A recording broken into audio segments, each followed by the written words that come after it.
ওম শান্তি। আজি 6-8-2025 বৰ্ষৰ প্ৰাতঃ মুৰলী। ওম শান্তি। বাপ দাদা মধুবন। আজি বাবাই কৈছে, মৰমৰ সন্তানসকল, যিমান সময় পোৱা একান্তত গৈ স্মৃতিৰ যাত্ৰা কৰা। যেতিয়া তোমালোক লক্ষ্যত উপনীত হ'বা, তেতিয়া এই যাত্ৰা পূৰা হৈ যাব। প্ৰশ্ন: সংগমত পিতাই নিজৰ সন্তানসকলক কোনটো এনেকুৱা গুণেৰে গুণৱান কৰি তোলে যিটো আধা কল্পলৈকে চলি থাকে? উত্তৰ: পিতাই কয়, যেনেকৈ মই অতি অমায়িক তেনেকৈ সন্তানসকলকো অমায়িক কৰি তোলোঁ। দেৱতাসকল বহুত অমায়িক। তোমালোক সন্তানসকলে এতিয়া অমায়িক হ'বলৈ পুৰুষাৰ্থ কৰি আছা। যিসকলে বহুতৰে কল্যাণ কৰে, কোনো চৈতানী খেয়াল নাই, তেওঁলোকেই অমায়িক। তেওঁলোকেই উচ্চ পদ প্ৰাপ্ত কৰে, তেওঁলোকৰেই আকৌ পূজা হয়। ওম শান্তি। পিতাই বহি বুজায়, এই শৰীৰৰ মালিক হ'ল আত্মা। এইটো প্ৰথমে বুজিব লাগে, কিয়নো এতিয়া সন্তানসকলে জ্ঞান পাইছে। পোনপ্ৰথমেতো বুজিব লাগে যে মই আত্মা। শৰীৰৰ দ্বাৰা আত্মাই কাম আদায় কৰে, ভূমিকা পালন কৰে। এনেধৰণৰ খেয়াল আৰু কোনো মনুষ্যৰ উদয় নহয়, কাৰণ দেহ অভিমানত আছে। ইয়াত এইটো খেয়ালত বহুওৱা হয়, মই আত্মা, এইটো মোৰ শৰীৰ। মই আত্মা পৰমপিতা পৰমাত্মাৰ সন্তান। এইটো স্মৃতিয়েই বাৰে বাৰে পাহৰি যায়। এইটো প্ৰথমে ভালকৈ স্মৃতিত ৰাখিব লাগে। যেতিয়া যাত্ৰাত যায়, তেতিয়া কয়, গৈ থাকা। তোমালোকেও স্মৃতিৰ যাত্ৰাত গৈ থাকিব লাগে, অৰ্থাৎ স্মৰণ কৰি থাকিব লাগে।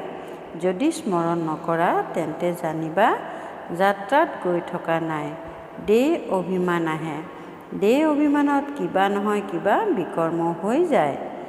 এনেকুৱাও নহয় যে মনুষ্যই সদায় বিকৰ্ম কৰে, তথাপিও উপাৰ্জনটো বন্ধ হৈ যায় নহয়। সেইকাৰণে যিমান দূৰ সম্ভৱ স্মৃতিৰ যাত্ৰাত ঢিলা হ'ব নালাগে। একান্তত বহি নিজৰ সৈতে বিচাৰ সাগৰ মন্থন কৰি সাৰ কথা উলিয়াবলগীয়া হয়। কিমান সময় পিতাৰ স্মৃতিত থাকোঁ, মৰমৰ বস্তুৰ স্মৃতিলৈ আহে নহয়। সন্তানসকলক বুজোৱা হৈছে, এই সময়ত সকলো মনুষ্য মাত্ৰেই এজনে আনজনৰ অনিষ্টহে কৰে। কেৱল শিক্ষকৰ মহিমা বাবাই কৰে। তাৰ ভিতৰতো কোনো কোনো শিক্ষক বেয়া থাকে। নহ'লেতো শিক্ষক মানে শিক্ষা দিওঁতা, আচৰণ শিকাওঁতা। যিসকল ধাৰ্মিক মনোবৃত্তিৰ, ভাল স্বভাৱৰ, তেওঁলোকৰ চলনো ভাল হয়। পিতাকে যদি মদ আদি সেৱন কৰে, তেনেহ'লে সন্তানসকলৰ ওপৰতো তেনেকুৱা প্ৰভাৱ পৰি যায়। ইয়াক কোৱা হ'ব বেয়া সংগ। কাৰণ ৰাৱণ ৰাজ্য হয় নহয়, ৰাম ৰাজ্য নিশ্চয় আছিল। কিন্তু সেয়া কেনেকুৱা আছিল, কেনেকৈ স্থাপনা হৈছিল, এই আচৰিত মিঠা কথাবোৰ তোমালোক সন্তানসকলেহে জানা। মিঠা তাতোকৈ মিঠা, আটাইতকৈ মিঠা বুলি কোৱা হয় নহয়। পিতাৰ স্মৃতিত থাকিহে তোমালোক পবিত্ৰ হোৱা আৰু পবিত্ৰ কৰি তোলা। পিতা নতুন সৃষ্টিলৈ নাহে। সৃষ্টিত মনুষ্য, জীৱ-জন্তু, খেতি বাতি আদি সকলো থাকে। মনুষ্যৰ কাৰণে সকলোবোৰ লাগে নহয়। শাস্ত্ৰবোৰত থকা প্ৰলয়ৰ বৃত্তান্তও ভুল। প্ৰলয় নহয়েই। এই সৃষ্টিৰ চক্ৰ ঘূৰিয়েই থাকে। সন্তানসকলে আদিৰ পৰা অন্তলৈকে খেয়ালত ৰাখিব লাগে। মনুষ্যৰতো অনেক প্ৰকাৰৰ চিত্ৰ স্মৃতিলৈ আহে, মেলা সভা স্মৃতিলৈ আহে। সেই সকলোবোৰ হ'ল হ্ৰদৰ। তোমালোকৰ হ'ল বেহদৰ স্মৃতি, বেহদৰ আনন্দ, বেহদৰ ধন। বেহদৰ পিতা হয় নহয়। হ্ৰদৰ পিতাৰ পৰা সকলো হ্ৰদৰ প্ৰাপ্তি হয়। বেহদৰ পিতাৰ পৰা বেহদৰ সুখ পোৱা যায়। সুখ হয়েই ধনৰ পৰা। ধনটো তাত অপাৰ থাকে, তাত সকলো শত্ৰুপ্ৰধান। তোমালোকৰ বুদ্ধিত আছে, আমি শত্ৰুপ্ৰধান আছিলোঁ, পুনৰ হ'ব লাগে।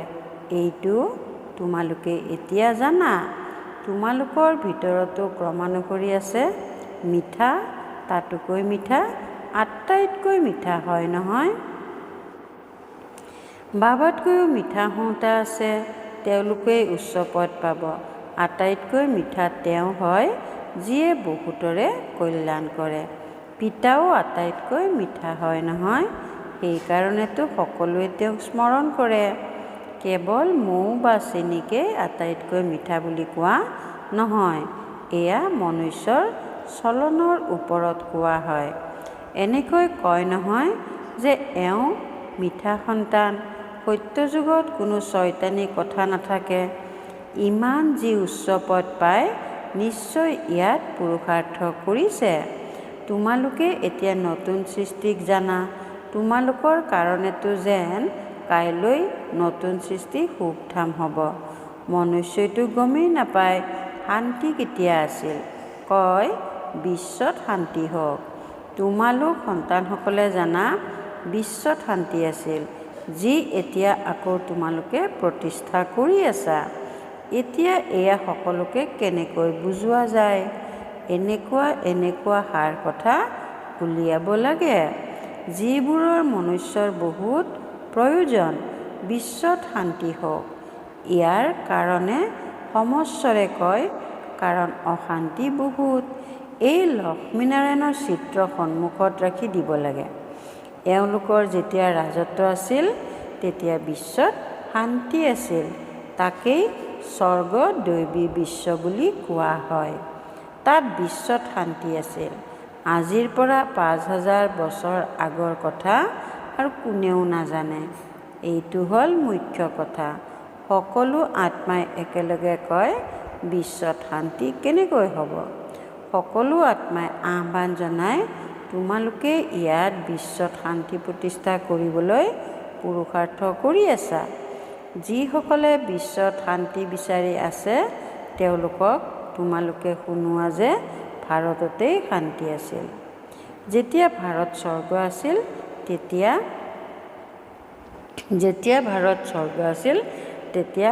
শান্তি আছিল। এতিয়া নৰক হ'ল, নৰকত অশান্তি আছে। কাৰণ অনেক ধৰ্ম আছে, মায়াৰ ৰাজ্য, ভক্তিৰো বাহ্যিক জাকজমকতা আছে। দিনে প্ৰতিদিনে বাঢ়ি গৈ আছে। মনুষ্যও মেলা সভা আদিলৈ যায়, ভাবে নিশ্চয় কিবা সত্য আছে। এতিয়া তোমালোকে বুজি পোৱা যে তাৰ দ্বাৰা কোনেও পাৱন হ'ব নোৱাৰে।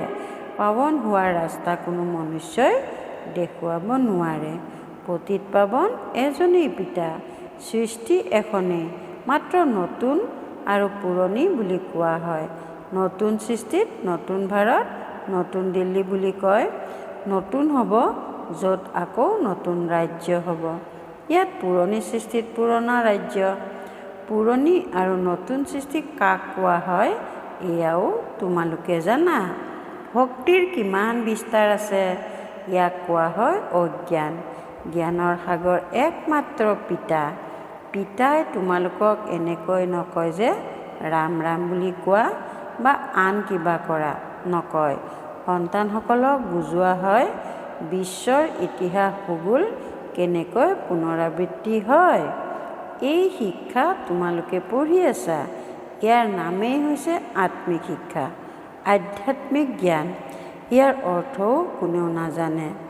জ্ঞান সাগৰ বুলিতো এজন পিতাকেই কোৱা হয়।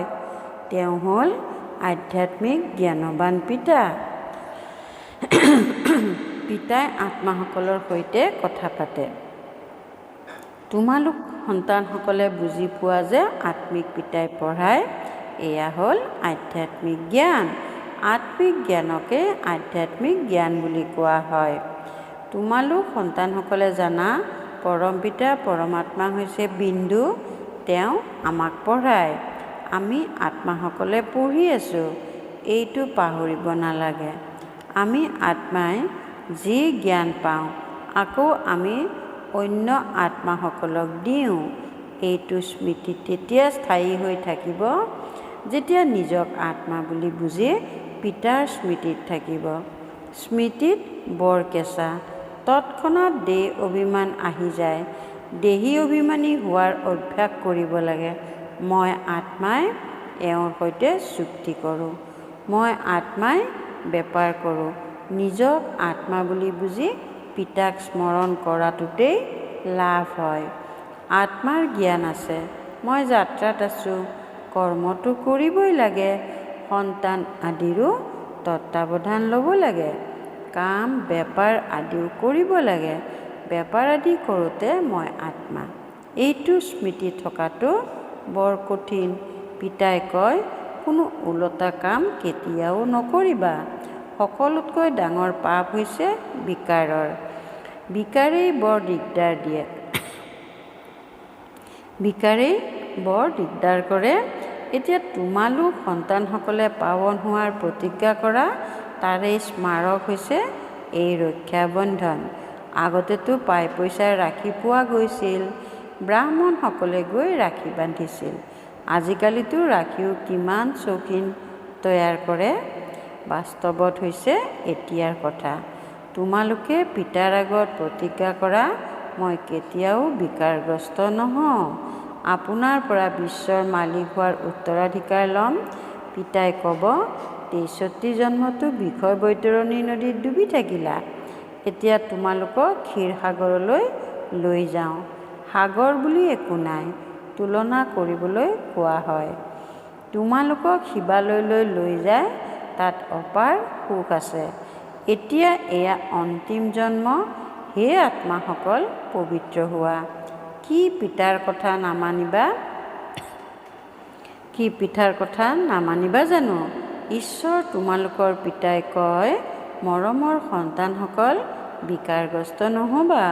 জন্ম জন্মান্তৰৰ পাপ শিৰত আছে, সেয়া মোক স্মৰণ কৰিলেহে ভস্ম হ'ব।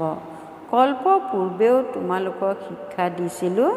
পিতাই নিশ্চয়তা প্ৰদান তেতিয়াহে কৰে, যেতিয়া তোমালোকে এইটো নিশ্চয়তা দিয়া যে, বাবা, আমি আপোনাক স্মৰণ কৰি থাকিম। ইমান স্মৰণ কৰি থাকা যে শৰীৰৰ বোধো যাতে নাথাকে। সন্ন্যাসীসকলৰ ভিতৰতো কোনো কোনো চোকা, বহুত পৰিপক্ক তত্ত্বজ্ঞানী থাকে। তেওঁলোকেও এনেকৈ বহি বহি শৰীৰ ত্যাগ কৰে। ইয়াত তোমালোককতো পিতাই বুজায়, পাৱন হৈ যাব লাগে। তেওঁলোকতো নিজৰ মতত চলে। এনেকুৱা নহয় যে তেওঁলোকে শৰীৰ এৰি কোনো মুক্তি জীৱন মুক্তিত নাযায়, আকৌ আহে ইয়ালৈকে। কিন্তু তেওঁলোকৰ অনুগামীসকলে ভাবে যে তেওঁ নিৰ্বাণত গ'ল। পিতাই বুজায়, এজনো উভতি যাব নোৱাৰে, নিয়মেই নাই, বৃক্ষৰ বৃদ্ধি নিশ্চয় হ'ব। এতিয়া তোমালোক সংগম যুগত বহি আছা, বাকী সকলো মনুষ্য কলিযুগত আছে। তোমালোক দৈৱী সম্প্ৰদায় হৈ আছা। যিসকল তোমালোকৰ ধৰ্মৰ হ'ব, তেওঁলোক আহি থাকিব। দেৱী দেৱতা সকলৰো তাত বংশ বৃক্ষ আছে নহয়। ইয়াত বদলি হৈ অন্য ধৰ্মলৈ ধৰ্মান্তৰিত হৈ গ'ল, আকৌ ওলাই আহিব। নহ'লে তাত স্থান কোনে পূৰাব? নিশ্চয় তেওঁলোক নিজৰ স্থান পূৰাবলৈ আকৌ আহি যাব। এইবোৰ অতি সূক্ষ্ম কথা। বহুত ভাল ভাল সকলো আহিব। যিসকল অন্য ধৰ্মলৈ ধৰ্মান্তৰিত হৈ গৈছে, আকৌ নিজৰ স্থানত আহি যাব। তোমালোকৰ ওচৰত মুছলমান আদিও আহে নহয়, বৰ সাৱধান হ'বলগীয়া হয়। ততালিকে বিচাৰ কৰিব, ইয়ালৈ অন্য ধৰ্মৰ লোক কেনেকৈ আহে। জৰুৰীকালীন অৱস্থাততো বহুতকে ধৰে, আকৌ পইচা পালে এৰিও দিয়ে। কল্প পূৰ্বে যি হৈছিল তোমালোকে এতিয়া দেখি আছা, কল্প পূৰ্বেও এনেকুৱা হৈছিল। তোমালোক এতিয়া মনুষ্যৰ পৰা দেৱতা, উত্তম পুৰুষ হোৱা। এয়া হ'ল সৰ্বোত্তম ব্ৰাহ্মণসকলৰ কুল। এই সময়ত পিতা আৰু সন্তানসকল আত্মিক সেৱাত ব্ৰতী হৈ আছে। কোনোবা গৰীবক ধনৱান কৰি তোলা, এয়া হৈছে আত্মিক সেৱা। পিতাই কল্যাণ কৰে, গতিকে সন্তানসকলেও সহায় কৰিব লাগে। যিসকলে বহুতক ৰাস্তা দেখুৱায়, তেওঁলোকে বহুত উন্নতি কৰিব পাৰে। তোমালোক সন্তানসকলে পুৰুষাৰ্থ কৰিব লাগে, কিন্তু চিন্তা কৰিব নালাগে, কিয়নো তোমালোকৰ দায়িত্ব পিতাৰ ওপৰত। পুৰুষাৰ্থ তীব্ৰতাৰে কৰোৱা হয়, আকৌ যি ফল ওলাই বুজা যায় সেয়া কল্প পূৰ্বৰ দৰে। পিতাই সন্তানসকলক কয়, সন্তানসকল, চিন্তা নকৰিবা, সেৱাত পৰিশ্ৰম কৰা। যদি হৈ নাযায় কি কৰিবা? এই কুলৰ নহ'লে তেন্তে তোমালোকে যিমানেই মগজ নখটোৱা, কোনোবাই কমকৈ তোমালোকৰ মূৰ খাব, কোনোবাই বেছি। বাবাই কৈছে, যেতিয়া দুখ বেছি হৈ গৈ থাকিব তেতিয়া আকৌ আহিব। তোমালোকৰ ব্যৰ্থত একো নাযায়। তোমালোকৰ কাম হ'ল সত্য কথা কোৱা। শিৱ বাবাই কয়, মোক স্মৰণ কৰা, তেতিয়া তোমালোকৰ বিকৰ্ম বিনাশ হ'ব। এনেকৈ বহুতে কয়, ভগৱান নিশ্চয় আছে।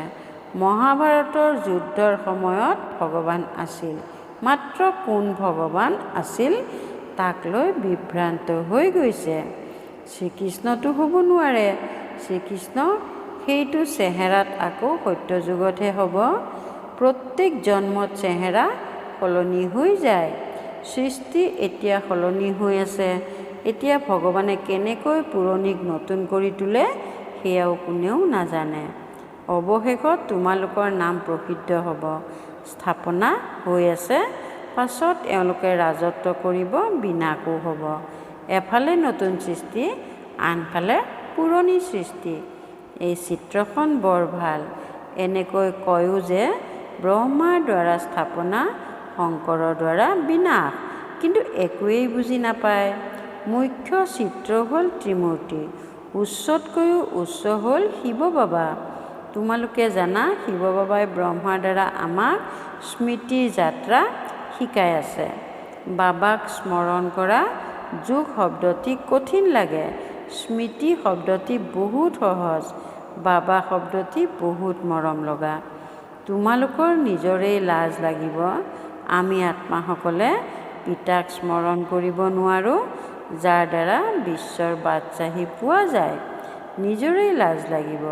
পিতায়ো ক'ব, তোমালোকতো বুদ্ধিহীন, পিতাক স্মৰণ কৰিব নোৱাৰা, তেন্তে উত্তৰাধিকাৰ কেনেকৈ পাবা? বিকৰ্ম বিনাশ কেনেকৈ হ'ব? তোমালোক আত্মা, মই তোমালোকৰ পৰম পিতা পৰমাত্মা অবিনাশী হওঁ নহয়। তোমালোকে বিচৰা আমি পাৱন হৈ সুখধামলৈ যাওঁ, তেন্তে শ্ৰীমতত চলা। মোক পিতাক স্মৰণ কৰা, তেতিয়া বিকৰ্ম বিনাশ হ'ব। যদি স্মৰণ নকৰা, তেন্তে বিকৰ্ম বিনাশ কেনেকৈ হ'ব? ভাল বাৰু। অতি মৰমৰ কল্পৰ পাছত মিলিত হোৱা অতি মৰমৰ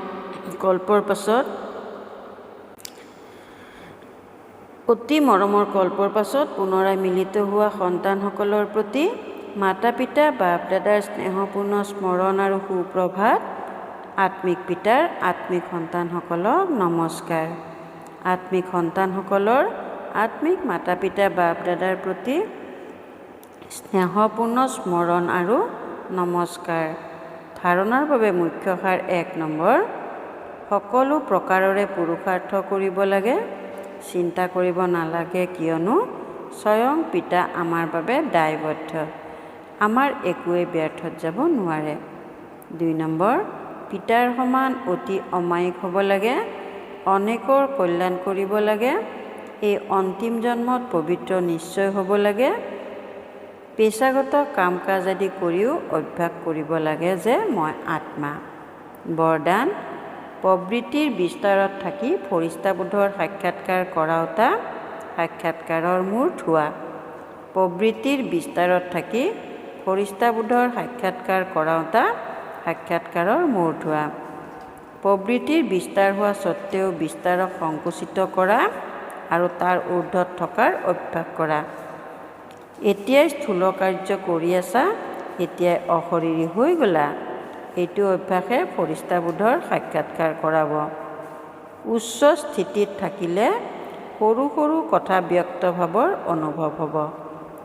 উচ্চলৈ গ'লে নিজবোধ আপোনা আপুনি দূৰ হৈ যাব। পৰিশ্ৰমৰ পৰা হাত সাৰি যাবা, সময়ো ৰাহি হ'ব। সেৱাও তীব্ৰতাৰে হ'ব। বুদ্ধি ইমান বিশাল হৈ যাব যে একে সময়তে অনেক কাৰ্য কৰিব পাৰিবা। শ্লোগান: আনন্দ অটুট ৰাখিবলৈ আত্মাৰূপী বন্তিত জ্ঞানৰূপী ঘৃত নিতৌ ঢালি থাকা। আনন্দত অটুট ৰাখিবলৈ আত্মাৰূপী বন্তিত জ্ঞানৰূপী ঘৃত নিতৌ ঢালি থাকা। ওম শান্তি। অব্যক্ত সংকেত: সহযোগী হ'বলৈ হ'লে পৰমাত্মা স্নেহৰ অনুভৱী হোৱা। সন্তানসকলৰ প্ৰতি পিতাৰ স্নেহ আছে, সেয়েহে সদায় কয়, সন্তানসকল যি হোৱা, যেনেকুৱা হোৱা মোৰেই হোৱা। তেনেকৈ তোমালোকো সদায় স্নেহত লীন হৈ থাকা। অন্তৰেৰে কোৱা, বাবা যিয়ে হোৱা সেয়া সকলো তুমিয়েই। কেতিয়াবা অসত্য ৰাজ্যৰ প্ৰভাৱত নাহিবা। শ্ৰেষ্ঠ ভাগ্যৰ ৰেখা টনাৰ কলম পিতাই তোমালোক সন্তানসকলৰ হাতত দিছে। তোমালোকে যিমানেই বিচাৰা সিমানেই ভাগ্য গঢ়িব পাৰা। ওম শান্তি।